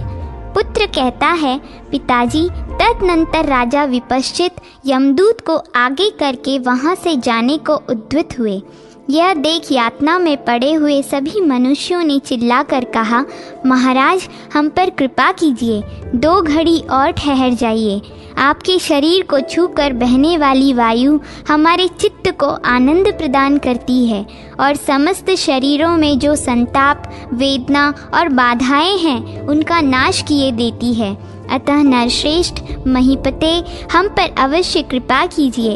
उनकी यह बात सुनकर राजा ने यमदूत से पूछा, मेरे रहने से इन्हें आनंद क्यों कर प्राप्त होता है? मैंने मृत्युलोक में रहकर कौन सा महान पुण्य कर्म किया है जिससे इन लोगों पर आनंददायिनी वायु की वृष्टि हो रही है? इस बात को बताओ। यमदूत ने कहा, राजन, आपका यह शरीर पितरों, देवताओं, अतिथियों और भृत्यजनों से बचे हुए अन्न के सेवन से पुष्ट हुआ है तथा आपका मन भी इन्हीं की सेवा में संलग्न रहा है। इसीलिए आपके शरीर को छूकर बहने वाली वायु आनंददायिनी जान पड़ती है और इसके लगने से इन पापियों की नरक की यातना कष्ट नहीं पहुंचाती। आपने अश्वमेध आदि यज्ञों का विधि पूर्वक अनुष्ठान किया है, अतः आपके दर्शन से यमलोक के यंत्र, शस्त्र, अग्नि और कौवे आदि पक्षी जो पीड़न, छेदन और जलन आदि महान दुख के कारण हैं, कोमल हो गए हैं। आपके तेज से इनका क्रूर स्वभाव दब गया है। राजा बोले, भद्रमुख, मेरा तो ऐसा विचार है कि पीड़ित प्राणियों को दुख से मुक्त करने, उन्हें शांति प्रदान करने से जो सुख मिलता है वह मनुष्यों को स्वर्गलोक अथवा ब्रह्मलोक में भी प्राप्त नहीं होता। यदि मेरे समीप रहने से इन दुखी जीवों को नरक यातना कष्ट नहीं पहुंचाती तो मैं सूखे काठ की तरह अचल होकर यहीं रहूँगा। यमदूत ने कहा, राजन, आइए अब यहाँ से चलें। आप पापियों की इन यातनाओं को यहीं छोड़कर अपने पुण्य से प्राप्त हुए दिव्य भोगों का उपभोग कीजिए। राजा बोले, जब तक ये लोग अत्यंत दुखी रहेंगे तब तक तो मैं यहाँ से नहीं जाऊँगा, क्योंकि मेरे निकट रहने से इन नरकवासियों को सुख मिलता है। जो शरण में आने की इच्छा रखने वाले आतुर एवं पीड़ित मनुष्य पर भले ही वह शत्रु पक्ष का ही क्यों न हो, कृपा नहीं करता, उस पुरुष के जीवन को धिक्कार है। जिसका मन संकट में पड़े हुए प्राणियों की रक्षा करने में नहीं लगता, उसके यज्ञ, दान और तप इहलोक और परलोक में भी कल्याण के साधन नहीं होते। जिसका हृदय बालक, वृद्ध तथा आतुर प्राणियों के प्रति कठोरता धारण करता है, मैं उसे मनुष्य नहीं मानता, वह तो नीरा राक्षस है। माना इनके निकट रहने से अग्नि जनित संताप का कष्ट सहना पड़ेगा, नरक की भयानक दुर्गंध का भोग करना पड़ेगा, भूख प्यास का महान दुख जो मूर्छित कर देने वाला है भोगना पड़ेगा। तथापि इन दुखियों की रक्षा करने में जो सुख है उसे मैं स्वर्गीय सुख से भी बढ़कर मानता हूँ। यदि अकेले मेरे दुखी होने से बहुत से आर्त मनुष्यों को सुख प्राप्त होता है तो मुझे कौन सा सुख नहीं मिला। इसलिए दूत, अब तुम शीघ्र लौट जाओ, मैं यहीं रहूँगा। यमदूत ने कहा, महाराज, ये धर्मराज और इंद्र आपको लेने के लिए आए हैं। यहाँ से आपको अवश्य जाना है, अतः चले चलिए। धर्मराज बोले, राजन, तुमने मेरी भली भांति उपासना की है, अतः मैं तुम्हें स्वर्गलोक में ले चलता हूँ। इस विमान पर चढ़कर चलो, विलंब न करो। राजा ने कहा, धर्मराज, यहाँ नरक में हजारों मनुष्य कष्ट भोगते हैं और मुझे लक्ष्य करके आर्त भाव से त्राही त्राही पुकार रहे हैं, इसलिए मैं यहाँ से नहीं जाऊँगा। देवराज इंद्र और धर्म, यदि आप दोनों जानते हो कि मेरा पुण्य कितना है तो उसे बताने की कृपा करें। धर्म बोले, महाराज, जिस प्रकार समुद्र के जल बिंदु, आकाश के तारे, वर्षा की धाराएं, गंगा की बालुका के कण तथा जल की बूंदें आदि असंख्य हैं, उसी प्रकार तुम्हारे पुण्य की भी कोई नियत संख्या नहीं हो सकती। आज यहाँ इन नरक में पड़े हुए जीवों पर कृपा करने से तुम्हारा पुण्य लाखों गुना बढ़ गया। नृपश्रेष्ठ, अपने इस पुण्य का फल भोगने के लिए अब देवलोक में चलो और ये पापी जीव भी नरक में रहकर अपने कर्मों का फल भोगें। राजा ने कहा, देवराज, यदि मेरे समीप में आने पर भी इन दुखी जीवों को कोई ऊंचा पद नहीं प्राप्त हुआ तो मनुष्य मेरे संपर्क में रहने की अभिलाषा क्यों करेंगे? अतः मेरा जो कुछ भी पुण्य है उसके द्वारा ये यातना में पड़े हुए पापी जीव नरक से छुटकारा पा जाएं। इंद्र बोले, राजन, इस उदारता के कारण तुमने और भी ऊंचा स्थान प्राप्त कर लिया। देखो, ये पापी जीव भी नरक से मुक्त हो गए। पुत्र कहता है, पिताजी, तदनंतर राजा विपश्चित के ऊपर फूलों की वर्षा होने लगी और स्वयं भगवान विष्णु उन्हें विमान में बिठाकर दिव्य धाम ले गए। उस समय मैं तथा और भी जितने पापी जीव थे वे सब नरक यातना से छूटकर अपने अपने कर्म फल के अनुसार भिन्न भिन्न योनियों में चले गए। द्विजश्रेष्ठ, इस प्रकार मैंने इन नरकों का वर्णन किया। साथ ही पूर्व काल में मैंने जैसा अनुभव किया था उसके अनुसार जिस जिस पाप के कारण मनुष्य जिस जिस योनि में जाता है वह सब भी आपको बतला दिया है। दत्तात्रेय जी के जन्म प्रसंग में एक पतिव्रता ब्राह्मणी तथा अनसुया जी का चरित्र। पिता बोले, बेटा, तुमने अत्यंत हेय संसार के व्यवस्थित स्वरूप का वर्णन किया, जो घटी यंत्र की भांति निरंतर आवागमनशील और प्रवाह रूप से अविनाशी है। इस प्रकार मैंने इसके स्वरूप को भली भांति समझ लिया है। ऐसी स्थिति में अब मुझे क्या करना चाहिए, यह बताओ। पुत्र ने कहा, पिताजी, यदि आप शंका छोड़कर मेरे वचनों में पूर्ण श्रद्धा रखते हैं तो मेरी राय यह है कि आप गृहस्थाश्रम का परित्याग करके वानप्रस्थ के नियमों का पालन कीजिए। वानप्रस्थ आश्रम के कर्तव्य का भली भांति अनुष्ठान करके फिर आहवनीय आदि अग्नियों का संग्रह भी छोड़ दीजिए और आत्मा को आत्मा में लगाकर द्वंद्व रहित एवं परिग्रह शून्य हो जाइए। एकांत में रहते हुए अपने मन को वश में कीजिए और आलस्य छोड़कर भिक्षु का जीवन व्यतीत कीजिए। संन्यास आश्रम में योग परायण होकर बाह्य विषयों के संपर्क से अलग हो जाइए। इससे आपको उस योग की प्राप्ति होगी जो दुख संयोग को दूर करने की औषधि, मोक्ष का साधन, तुलना रहित, अनिर्वचनीय एवं असंग है और जिसका संयोग प्राप्त होने पर आपको फिर संसारी जीवों के संपर्क में नहीं आना पड़ेगा। पिता बोले, बेटा, अब तुम मुझे मोक्ष के साधन भूत उस उत्तम योग का उपदेश दो जिससे मैं फिर संसारी जीवों के संपर्क में आकर ऐसा दुख न उठाऊं। यद्यपि आत्मा स्वभावतः सब प्रकार के योग से रहित है तो भी जिस योग में आसक्त होने पर मेरे आत्मा का सांसारिक बंधनों से योग न हो उसी योग को इस समय मुझे बताओ। संसार रूपी सूर्य के प्रचंड ताप की पीड़ा से मेरे शरीर और मन दोनों सूख रहे हैं। तुम ब्रह्म ज्ञान रूपी जल की शीतलता से युक्त अपने वचन रूपी सलील से इन्हें सींच दो। मुझे अविद्या रूपी काले नाग ने डस लिया है, मैं उसके विष से पीड़ित होकर मर रहा हूँ। तुम अपने वचनामृत से मुझे पुनः जीवित कर दो। मैं स्त्री पुत्र, घर द्वार, खेती बाड़ी की ममता रूपी बेड़ी में जकड़ा जाकर कष्ट पा रहा हूँ। तुम प्रिय एवं उत्तम भाव से युक्त विज्ञान द्वारा इस बंधन को खोलकर मुझे शीघ्र मुक्त करो। पुत्र ने कहा, पिताजी, पूर्व काल में परम बुद्धिमान दत्तात्रेय जी ने राजा अलर्क को उनके पूछने पर जिस योग का भली भांति विस्तार पूर्वक उपदेश किया था वही आपको बता रहा हूँ, सुनिए। पिता बोले, दत्तात्रेय जी किसके पुत्र थे? उन्होंने किस प्रकार योग का उपदेश किया था? और महाभाग अलर्क कौन थे जिन्होंने योग के विषय में प्रश्न किया था? पुत्र ने कहा, प्रतिष्ठानपुर में एक कौशिक नाम के ब्राह्मण थे। वह पूर्व जन्म में किए हुए पापों के कारण कोढ़ के रोग से व्याकुल रहने लगे थे। ऐसे घृणित रोग से युक्त होने पर भी उसे उसकी पत्नी देवता की भांति पूजती थी। वह अपने पति के पैरों में तेल मलती, उसका शरीर दबाती, अपने हाथ से उसे नहलाती, कपड़े पहनाती और भोजन कराती थी। इतना ही नहीं, उसके थूक, खंखार, मलमूत्र और रक्त भी वह स्वयं ही धोकर साफ करती थी। वह एकांत में भी पति की सेवा करती और उसे मीठी वाणी से प्रसन्न रखती थी। इस प्रकार अत्यंत विनीत भाव से वह सदा अपने स्वामी की पूजा किया करती।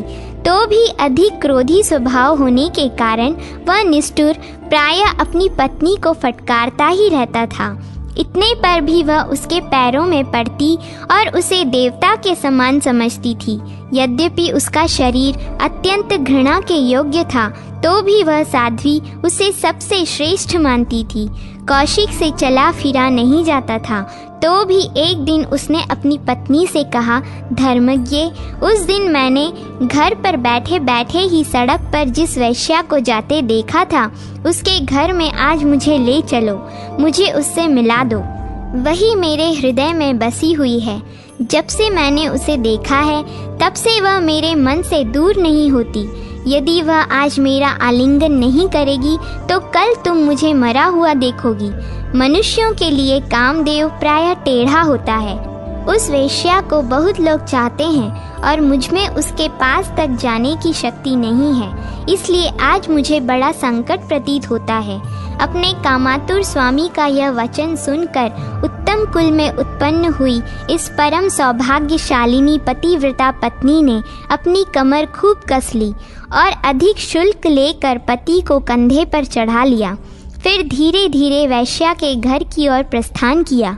रात्रि का समय था, आकाश मेघों से आच्छादन हो रहा था। केवल बिजली के चमकने से मार्ग दिखाई दे जाता था।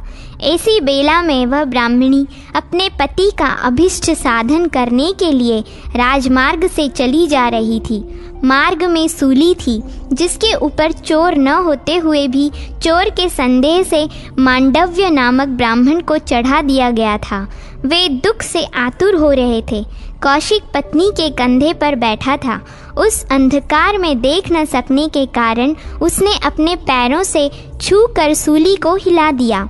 इससे कुपित होकर मांडव्य ने कहा, जिसने पैर से हिलाकर मुझे इस कष्ट की दशा में पहुंचा दिया और मुझे अत्यंत दुखी कर दिया, वह पापात्मा नराधम सूर्योदय होने पर विवश हो निस्संदेह अपने प्राणों से हाथ धो बैठेगा।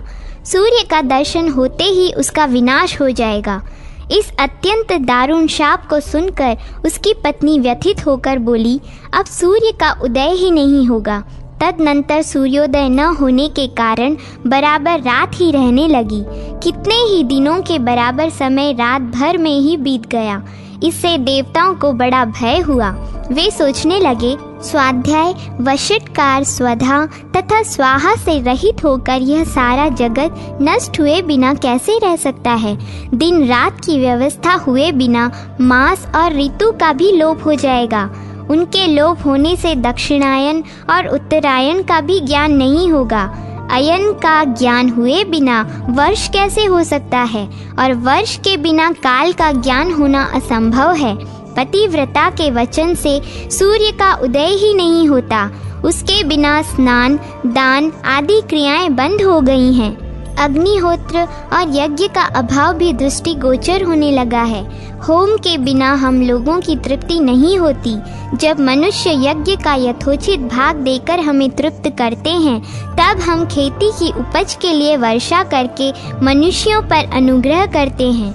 नया अन्न पैदा होने पर मनुष्य फिर हमारे लिए यज्ञ करते हैं और हम लोग यज्ञादि द्वारा पूजित होने पर उन्हें मनोवांछित भोग प्रदान करते हैं। हम नीचे की ओर वर्षा करते हैं और मनुष्य ऊपर की ओर। हम जल की वर्षा से मनुष्यों को और मनुष्य हविष्य की वर्षा से हम लोगों को तृप्त करते हैं। जो दुरात्मा लोभवश हमारा यज्ञ भाग स्वयं खा लेते हैं, उन अपकारी पापियों के नाश के लिए हम जल, सूर्य, अग्नि, वायु तथा पृथ्वी को भी दूषित कर देते हैं। उन दूषित वस्तुओं का उपभोग करने से उन कुकर्मियों की मृत्यु के लिए भयंकर महामारी आदि रोग उत्पन्न हो जाते हैं, जो हमें तृप्त करके शेष अन्न अपने उपभोग में लाते हैं। उन महात्माओं को हम पुण्य लोक प्रदान करते हैं, किंतु इस समय प्रभात काल हुए बिना इन मनुष्यों के लिए वह सब पुण्य कर्म असंभव हो रहा है। अब दिन की सृष्टि कैसे हो? इस प्रकार सब देवता आपस में बात करने लगे। यज्ञों के विनाश की आशंका से वहां एकत्रित हुए देवताओं के वचन सुनकर प्रजापति ब्रह्मा जी ने कहा, पतिव्रता के महात्म्य से इस समय सूर्य का उदय नहीं हो रहा है और सूर्योदय न होने से मनुष्यों तथा तुम देवताओं की भी हानि है। अतः तुम लोग महर्षि अत्रि की पतिव्रता पत्नी तपस्विनी अनसुया के पास जाओ और सूर्योदय की कामना से उन्हें प्रसन्न करो। तब देवताओं ने जाकर अनसुया जी को प्रसन्न किया। वे बोली, तुम क्या चाहते हो, बतलाओ। देवताओं ने याचना की कि पूर्ववत दिन होने लगे। अनसुया ने कहा, देवताओं, पतिव्रता का महत्व किसी प्रकार कम नहीं हो सकता, इसलिए मैं उस साध्वी को मनाकर दिन की सृष्टि करूंगी। मुझे ऐसा उपाय करना है जिससे फिर पहले की ही भांति दिन रात की व्यवस्था चलती रहे और उस पतिव्रता के पति का भी नाश न हो। पुत्र ने कहा, देवताओं से यूं कहकर अनसुया देवी उस ब्राह्मणी के घर गईं और उसके कुशल पूछने पर उन्होंने अपने स्वामी की तथा अपने धर्म की कुशल बताई। अनसुया बोली, कल्याणी, तुम अपने स्वामी के मुख का दर्शन करके प्रसन्न तो रहती हो ना? पति को संपूर्ण देवताओं से बड़ा मानती हो ना? पति की सेवा से ही मुझे महान फल की प्राप्ति हुई है तथा संपूर्ण कामनाओं एवं फलों की प्राप्ति के साथ ही मेरे सारे विघ्न भी दूर हो गए। साध्वी, मनुष्य को 5 ऋण सदा ही चुकाने चाहिए। अपने वर्ण धर्म के अनुसार धन का संग्रह करना चाहिए। उसके प्राप्त होने पर शास्त्र विधि के अनुसार उसका सत्पात्र को दान करना चाहिए। सत्य, सरलता, तपस्या, दान और दया से सदा युक्त रहना चाहिए। राग द्वेष का परित्याग करके शास्त्रोक्त कर्मों का अपनी शक्ति के अनुसार प्रतिदिन श्रद्धा पूर्वक अनुष्ठान करना चाहिए। ऐसा करने से मनुष्य अपने वर्ण के लिए विहित उत्तम लोकों को प्राप्त होता है।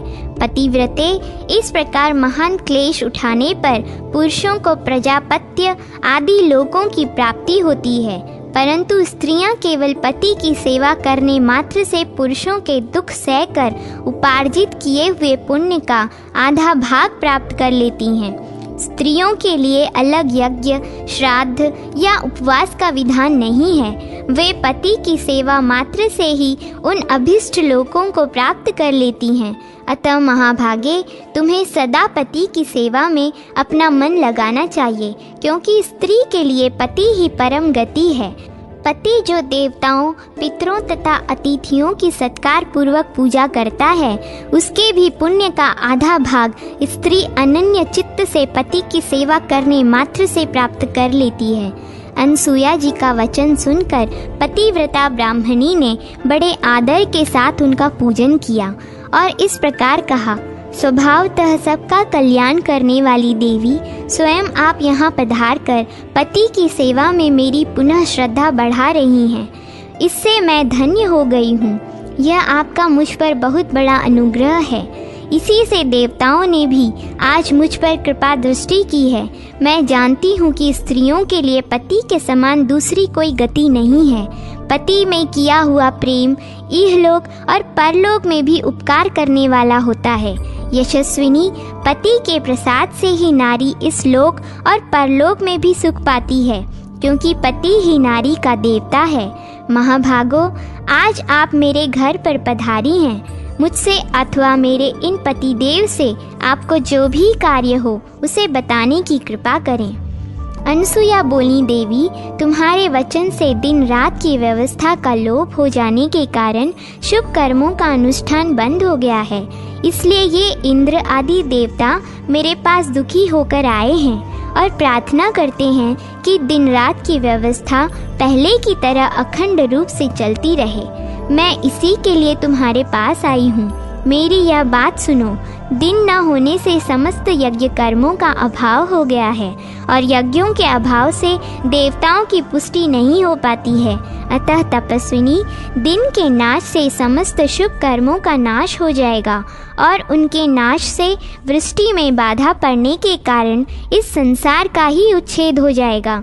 अतः यदि तुम इस जगत को आपत्ति से बचाना चाहती हो तो संपूर्ण लोकों पर दया करो, जिससे पहले की भांति सूर्योदय हो। ब्राह्मणी ने कहा, महाभागे, मांडव्य ऋषि ने अत्यंत क्रोध में भरकर मेरे स्वामी, मेरे ईश्वर को शाप दिया है कि सूर्योदय होते ही तेरी मृत्यु हो जाएगी। अनसुया बोली, कल्याणी, यदि तुम्हारी इच्छा हो और तुम कहो तो मैं तुम्हारे पति को पूर्ववत शरीर एवं नई स्वस्थ अवस्था का कर दूंगी। सुंदरी, मुझे पतिव्रता स्त्रियों के महात्म्य का सर्वथा आदर करना है, इसलिए तुम्हें मनाती हूँ।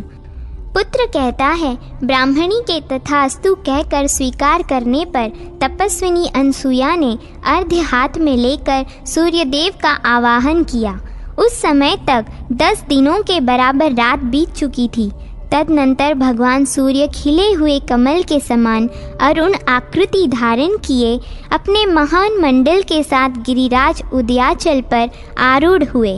सूर्यदेव के प्रकट होते ही ब्राह्मणी का पति प्राणहीन होकर पृथ्वी पर गिरा, किंतु उसकी पत्नी ने गिरते समय उसे पकड़ लिया।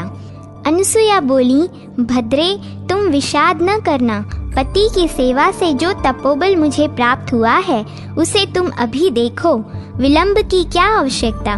मैंने जो रूप, शील, बुद्धि एवं मधुर भाषण आदि सद्गुणों में अपने पति के समान दूसरे किसी पुरुष को कभी नहीं देखा है, उस सत्य के प्रभाव से यह ब्राह्मण रोग से मुक्त हो फिर से तरुण हो जाए और अपनी स्त्री के साथ 100 वर्षों तक जीवित रहे। यदि मैं स्वामी के समान और किसी देवता को नहीं समझती तो उस सत्य के प्रभाव से यह ब्राह्मण रोग मुक्त होकर पुनः जीवित हो जाए। यदि मन, वाणी एवं क्रिया द्वारा मेरा सारा उद्योग प्रतिदिन स्वामी की सेवा के ही लिए होता हो तो यह ब्राह्मण जीवित हो जाए। पुत्र कहता है, पिताजी, अनसुया देवी के इतना कहते ही वह ब्राह्मण अपनी प्रभा से उस भवन को प्रकाशमान करता हुआ रोग मुक्त तरुण शरीर से जीवित हो उठा, मानो जरावस्था से रहित देवता हो। तदनंतर दुंदुभी आदि देवताओं के बाजों की आवाज के साथ वहाँ फूलों की वर्षा होने लगी। देवताओं को बड़ा आनंद मिला। वे अनसुया देवी से कहने लगे, कल्याणी, आपने देवताओं का बहुत बड़ा कार्य किया है। तपस्विनी, इससे प्रसन्न होकर देवता आपको वर देना चाहते हैं। आप कोई वर मांगे। अनसुया ने कहा, यदि ब्रह्मा आदि देवता मुझ पर प्रसन्न होकर वर देना चाहते हैं, यदि आप लोगों ने मुझे वर देने के योग्य समझा है, तो मेरी यही इच्छा है कि ब्रह्मा, विष्णु और शिव मेरे पुत्र के रूप में प्रकट हों तथा अपने स्वामी के साथ मैं उस योग को प्राप्त करूं जो समस्त क्लेशों से मुक्ति देने वाला है। यह सुनकर ब्रह्मा, विष्णु और शिव आदि देवताओं ने एवमस्तु कहा और तपस्विनी अनसुया का सम्मान करके वे सब के सब अपने अपने धाम को चले गए। दत्तात्रेय जी के जन्म और प्रभाव की कथा। पुत्र कहता है, तदनंतर बहुत समय व्यतीत होने के बाद ब्रह्मा जी के द्वितीय पुत्र महर्षि अत्रि ने अपनी परम साध्वी पत्नी अनसुया को देखा, जो ऋतु स्नान कर चुकी थी। वे सर्वांग सुंदरी थीं। उनका रूप मन को लुभाने वाला था। उन्हें देखकर मुनि ने कामयुक्त होकर मन ही मन उनका चिंतन किया। उनके चिंतन करते समय जो विकार प्रकट हुआ, उसे वेग युक्त वायु ने इधर उधर और ऊपर की ओर पहुंचा दिया। वह अत्रि मुनि का तेज ब्रह्म स्वरूप, शुक्ल वर्ण, सोम रूप एवं रजोमय था। जब वह गिरने लगा तो उसे 10 दिशाओं ने ग्रहण कर लिया।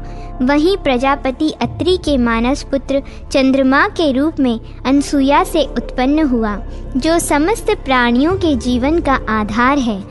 भगवान विष्णु ने संतुष्ट होकर अपने श्री विग्रह से सत्वमय तेज को प्रकट किया। उसी से दत्तात्रेय जी का जन्म हुआ। भगवान विष्णु ने ही दत्तात्रेय के नाम से प्रसिद्धि प्राप्त करके अनसुया का स्तनपान किया। वे अत्रि के द्वितीय पुत्र थे। हे राज, कृतवीर्य बड़ा उद्दंड था। उसने एक बार महर्षि अत्रि का अपमान कर दिया। यह देख अत्रि के तृतीय पुत्र दुर्वासा, जो अभी माता के गर्भ में ही थे, क्रोध में भरकर 7 ही दिनों में माता के उदर से बाहर निकल आए। गर्भवास जनित महान आयास तथा पिता के अपमान जनित दुख और अमर्ष से युक्त होकर वे हैयराज को तत्काल भस्म कर डालने को उद्यत हो गए थे। वे तमोगुण के उत्कर्ष से युक्त साक्षात भगवान रुद्र के अंश थे। इस प्रकार अनसुया के गर्भ से ब्रह्मा, विष्णु और शिव के अंशभूत 3 पुत्र उत्पन्न हुए। चंद्रमा ब्रह्मा के अंश से हुए थे। दत्तात्रेय श्री विष्णु भगवान के स्वरूप थे और दुर्वासा के रूप में साक्षात भगवान शंकर ने ही अवतार लिया था। देवताओं के वरदान देने के कारण ये तीनों देवता वहां प्रकट हुए थे। चंद्रमा अपनी शीतल किरणों से तृण, लता, वल्ली, अन्न तथा मनुष्यों का पोषण करते हैं और सदा स्वर्ग में रहते हैं। वे प्रजापति के अंश हैं। दत्तात्रेय दुष्ट दैत्यों का संहार करके प्रजा की रक्षा करते हैं। वे शिष्ट जनों पर अनुग्रह करने वाले हैं। उन्हें भगवान विष्णु का अंश जानना चाहिए। दुर्वासा अपमान करने वाले को भस्म कर डालते हैं। वे शरीर, दृष्टि, मन और वाणी से भी उद्धत स्वभाव के हैं और रुद्र भाव का आश्रय लेकर रहते हैं। इस प्रकार प्रजापति महर्षि अत्रि ने स्वयं ही चंद्रमा को प्रकट किया। श्री विष्णु रूप दत्तात्रेय जी योगस्थ रहकर विषयों का अनुभव करने लगे।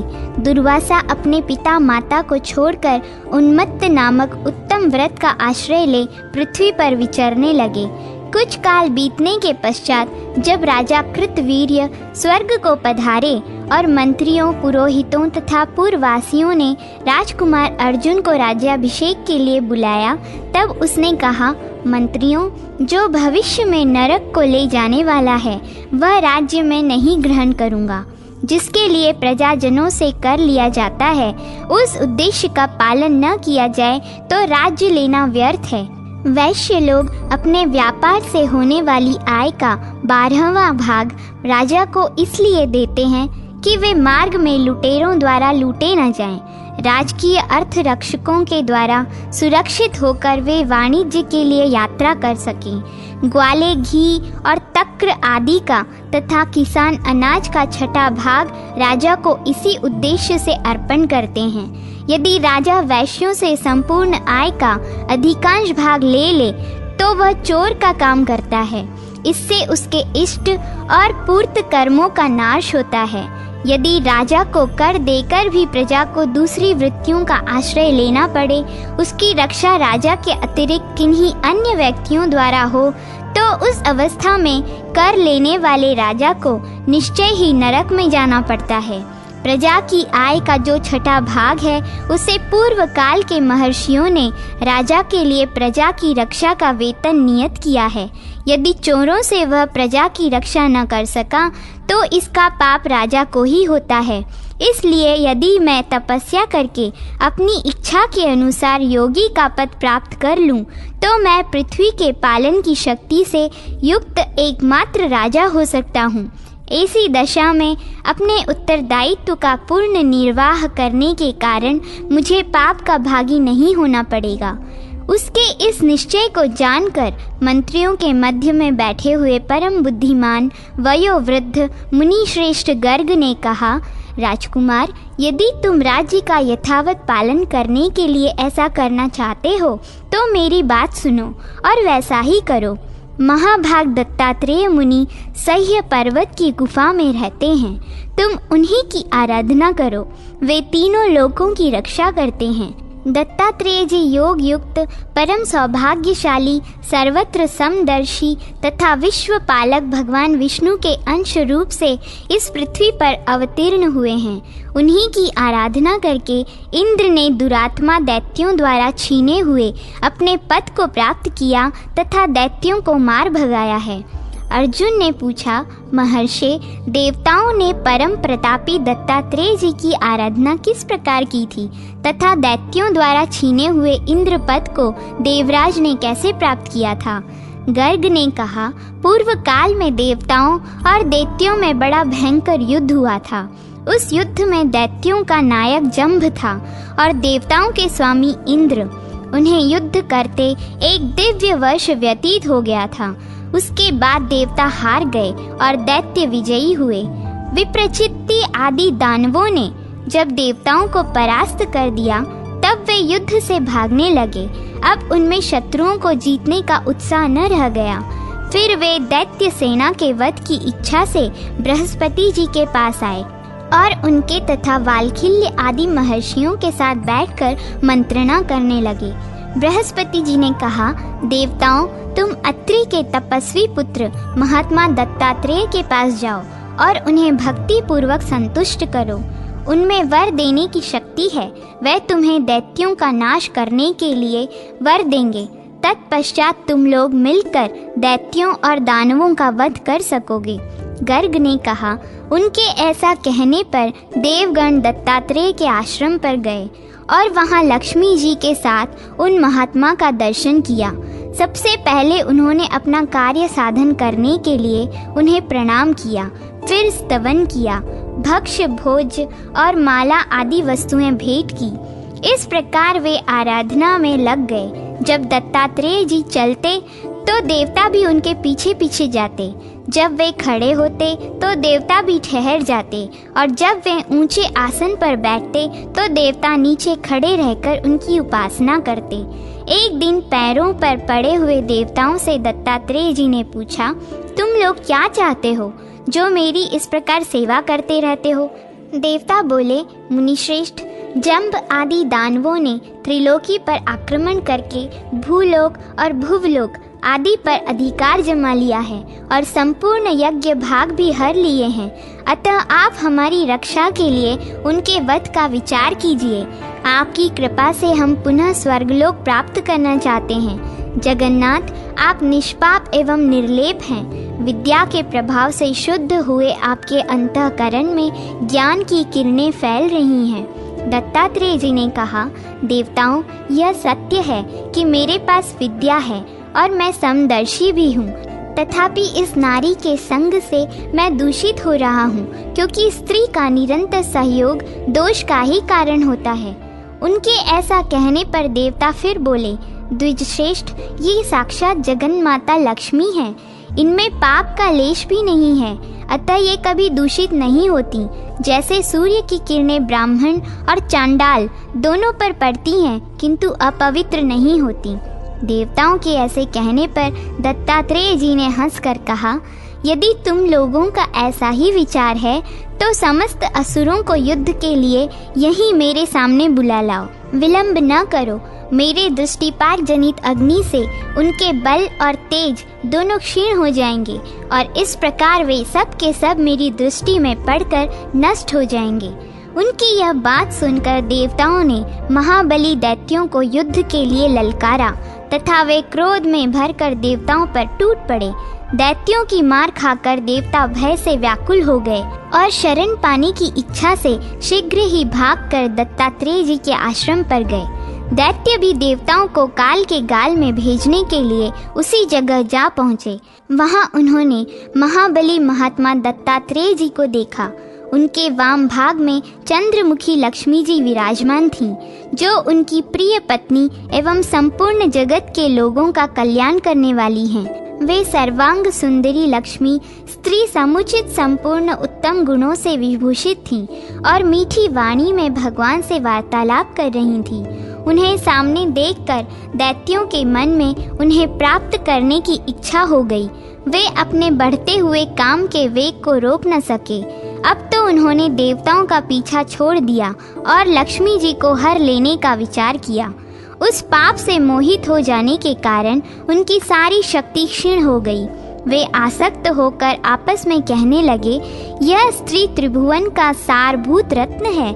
यदि यह हमारी हो जाए तो हम लोग कृतार्थ हो जाएं। इसलिए हम सब लोग मिलकर इसे पालकी पर बिठा लें और अपने घर को ले चलें। यह विचार निश्चित हो गया। आपस में ऐसी बात करके वे काम पीड़ित दैत्य आसक्ति पूर्वक वहां गए और लक्ष्मी जी को पालकी में बिठाकर उसे मस्तक पर ले अपने स्थान की ओर चल दिए। तब दत्तात्रेय जी ने हंसकर देवताओं से कहा, सौभाग्य से लक्ष्मी दैत्यों के सिर पर चढ़ गईं। अब तुम लोग बढ़ो, हथियार उठाकर इन दैत्यों का वध करो। अब इनसे डरने की आवश्यकता नहीं। मैंने इन्हें निस्तेज कर दिया है तथा पराई स्त्री के स्पर्श से इनका पुण्य जल गया है, जिससे ये शक्तिहीन हो चले हैं। तदनंतर देवताओं ने नाना प्रकार के अस्त्र शस्त्रों से दैत्यों को मारना आरंभ किया। लक्ष्मी उनके सिर पर चढ़ी हुई थी, इसलिए वे नष्ट हो गए। इसके बाद लक्ष्मी जी वहां से महामुनि दत्तात्रेय के पास आ गईं। उस समय संपूर्ण देवता उनकी स्तुति करने लगे। दैत्यों के नाश से उन्हें बड़ी प्रसन्नता हुई थी। फिर परम बुद्धिमान दत्तात्रेय जी को प्रणाम करके देवता स्वर्ग में चले गए और पहले की भांति निश्चिंत होकर रहने लगे। राजन, यदि तुम भी इसी प्रकार अपनी इच्छा के अनुसार अनुपम ऐश्वर्य प्राप्त करना चाहते हो तो तुरंत ही उनकी आराधना में लग जाओ। गर्ग मुनि की यह बात सुनकर राजा कृतवीर्य ने दत्तात्रेय जी के आश्रम पर जाकर उनका भक्ति पूर्वक पूजन किया। वह उनके पैर दबाता, उनके लिए माला, चंदन, गंध, जल और फल आदि सामग्री प्रस्तुत करता, भोजन के साधन जुटाता और जूठन साफ करता।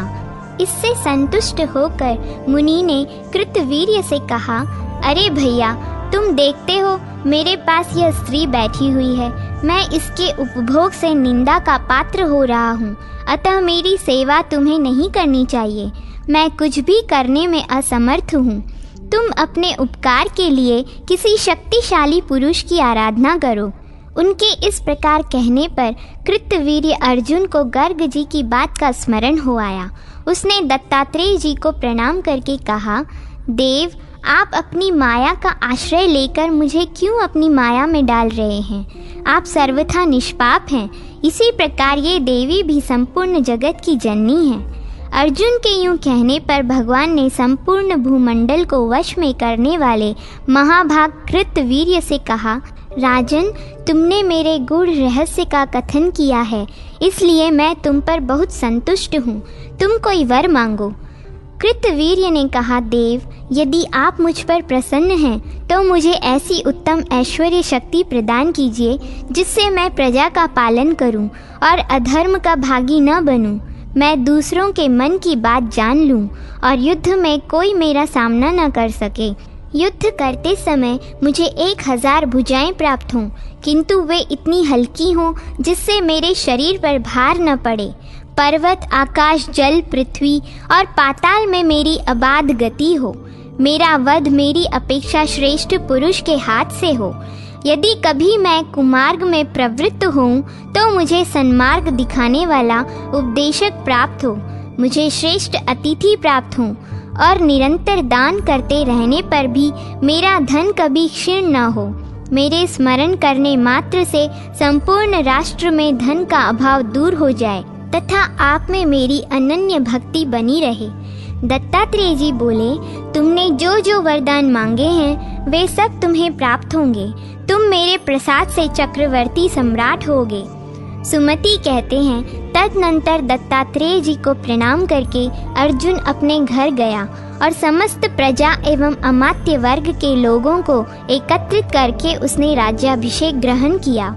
उसके अभिषेक के लिए गंधर्व, श्रेष्ठ अप्सराएं, वशिष्ठ आदि महर्षि, मेरु आदि पर्वत, गंगा आदि नदियां और समुद्र, पाकर आदि वृक्ष, इंद्र आदि देवता, वासुकी आदि नाग, गरुड़ आदि पक्षी तथा नगर एवं जनपद के निवासी भी आए।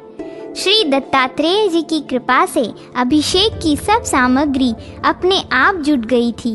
फिर तो ब्रह्मा आदि देवताओं ने होम के लिए अग्नि को प्रज्वलित किया तथा साक्षात नारायण स्वरूप श्री दत्तात्रेय जी एवं अन्यान्य महर्षियों ने समुद्र और नदियों के जल से अर्जुन का राज्याभिषेक किया। राज सिंहासन पर आसीन होते ही हैय नरेश ने अधर्म के नाश और धर्म की रक्षा के लिए घोषणा कराई।